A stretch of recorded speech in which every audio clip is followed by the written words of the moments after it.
O atropelo acontecido neste paso de peóns onte mesmo volveu poñer sobre a mesa as denuncias dos veciños de Cima de Vila sobre a inseguridade viaria na zona. A excesiva velocidade a que soen circular os vehículos engádese a escasa sinalización dos pasos de peóns. Un paso de peatóns moi problemático, donde houbo xa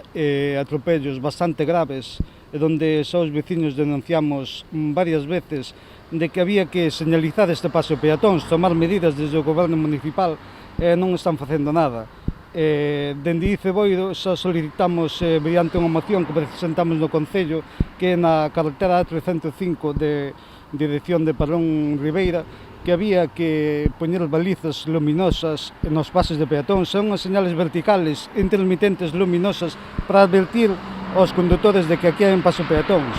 Xusto o carón deste paso de peóns hai unha parada de transporte público e escolar que non conta con espazo habilitado para que os autobuses agarden ás marxes da vía, cos consecuentes riscos para os pasaxeiros que soben e baixan. Aquí está moi mal señalizado, tanto o paso de peóns como a parada de autobús é un despropósito que acaban de facer ahora mismo.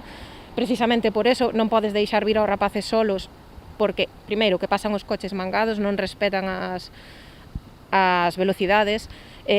fan falta máis pasos de peatóns ou regulalo mediante un semáforo de pulsador, o que consideren, pero si iluminar e regular, porque de noite aquí é que non che ven. De feito, aos meus fillos, a dous deles, casi os atropellan por dúas veces, co feito de están cruzando, o dun lado parache, o do outro non che para, e pasan mangados e non teñen dor. Ademais da moción presentada por Ceboiro, os veciños non descartan adoptar outras medidas de presión, como a recollida de sinaturas para solicitar un reforzo da sinalización na zona.